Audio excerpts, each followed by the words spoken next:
Salam kenal dengan saya, Hilfa Maulia Mufaroha. Selamat datang untuk adik-adik siswa-siswi baru SMA Negeri 2 Rangkas Bitung yang telah bergabung dengan sekolah kami tercinta.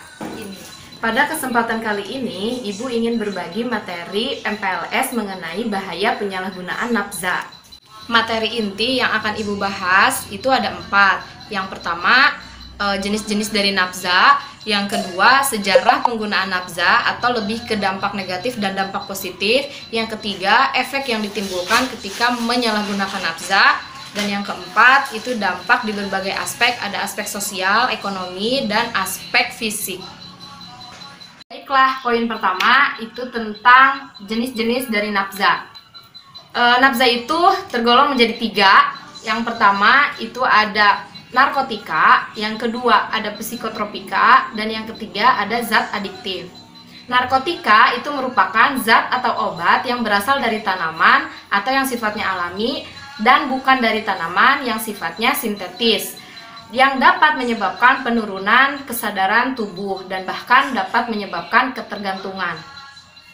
Contoh dari narkotika itu sendiri itu yang pertama ada ganja dan yang kedua ada kokain.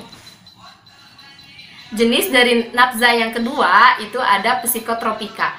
Psikotropika itu zat atau obat baik alamiah maupun sintetis tapi bukan narkotika yang berkhasiat sebagai psikoaktif melalui pengaruh selektif pada sistem saraf pusat atau otak dan akan menyebabkan perubahan khas pada aktivitas mental dan perilaku. Contoh dari zat psikotropika ini adalah sabu-sabu dan ekstasi. Jenis narkotika yang terakhir adalah zat adiktif.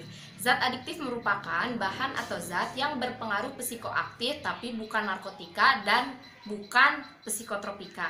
Contohnya itu ada rokok, ada minuman keras yang mengandung alkohol, kemudian ada inhalen, contohnya adalah lem, dan yang terakhir contohnya adalah kafein seperti kopi dan teh. Poin yang kedua yaitu tentang sejarah penggunaan nafza. Sebetulnya pada zaman dahulu kala nafza itu sudah digunakan untuk berbagai keperluan seperti dalam bidang kesehatan yaitu untuk obat bius atau anestesi, sampai sekarang itu digunakan dalam bidang kesehatan. Kemudian digunakan juga untuk berburu karena di situ mengandung zat bius untuk melemahkan mangsa. Namun untuk saat ini penggunaan nafza itu sering disalahgunakan untuk hal-hal yang bersifat negatif. Adapun efek dari menyalahgunakan nafza ini bagi sistem saraf pusat kita atau bagi otak kita, bagi tubuh kita itu ada 3. Yang pertama itu adalah efek depresan. Efek depresan di sini merupakan mengurangi aktivitas fungsional tubuh. Misalnya pemakai akan merasa lebih tenang, pendiam, kemudian tertidur dan bahkan tidak sadarkan diri. Contoh dari obat atau nafza yang dapat menyebabkan efek depresan ini itu adalah alkohol dengan dosis yang rendah. Kemudian yang kedua itu adalah stimulan. Stimulan ini dapat merangsang fungsi tubuh, meningkatkan kegairahan kerja, dan si pemakai itu akan menjadi lebih aktif, lebih segar, bahkan lebih agresif ya, atau lebih bersemangat. Contohnya adalah kokain dan sabu-sabu dan kafein. Itu contoh dari stimulan. Kemudian efek nafza terhadap sistem saraf pusat yang ketiga itu adalah halusinogen.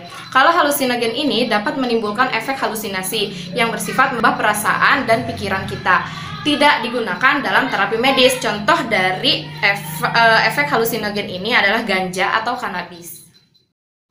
Poin terakhir yang akan dibahas yaitu dampak negatif dari penggunaan nafza. Ada di berbagai aspek. Yang pertama adalah aspek sosial atau lingkungan masyarakat, yaitu berbuat yang tidak senonoh atau mesum dengan orang lain, tidak segan mengambil milik tetangga untuk membeli nafza, kemudian mengganggu ketertiban umum, dan sering bertindak kriminal. Dampak lainnya yaitu terhadap perubahan fisik. Misalnya pengguna akan jalan sempoyongan, bicaranya pelok, tampak terkantuk-kantuk, kemudian kamar pun tidak mau diperiksa atau selalu terkunci, dan sering didatangi atau menerima telepon orang-orang yang tidak dikenal. Kemudian ditemukan obat-obatan, kertas timah, jarum suntik di dalam kamarnya. Dan terdapat tanda-tanda bekas suntikan di dalam tubuhnya, sayatan, kemudian sering kehilangan uang dan barang di rumah, mengabaikan kebersihan. Nah, Gejala dini penyalahgunaan narkoba itu yang pertama susah diajak bicara, kemudian mulai sulit untuk diajak terlihat dalam kegiatan keluarga, mulai pulang terlambat tanpa alasan, mudah tersinggung, mulai berani bolos, bahkan para remaja itu seringnya tidak minat lagi untuk belajar, tidak ada rasa semangat belajar lagi, di kelas akan ngantuk dan lain sebagainya. Berikutnya ada pada aspek ekonomi. Di sini pemakai nafza akan menghabiskan apa yang dia miliki untuk membeli barang tersebut. Kemudian meningkat kepada milik orang lain atau masyarakat dengan cara mencuri, memeras, menodong, merampok, membunuh dan sebagainya guna mendapatkan uang untuk membeli nafza tersebut. Baiklah anak-anak, sekian dari Ibu. Semoga apa yang Ibu sampaikan bisa bermanfaat untuk kalian, dan Ibu minta tolong jangan sampai masuk ke dalam terjerumus ke dalam barang-barang tersebut. Tolong hindari dengan cara mendekatkan diri kepada Allah Subhanahu wa taala, kemudian menjauhi lingkungan pertemanan yang seperti itu yang berdampak negatif. Kemudian isilah kegiatan sehari-hari kalian dengan kegiatan yang positif. Cukup sekian dari Ibu, kurang lebihnya Ibu mohon maaf. Wabillahi taufiq wal hidayah. Wassalamualaikum warahmatullahi wabarakatuh.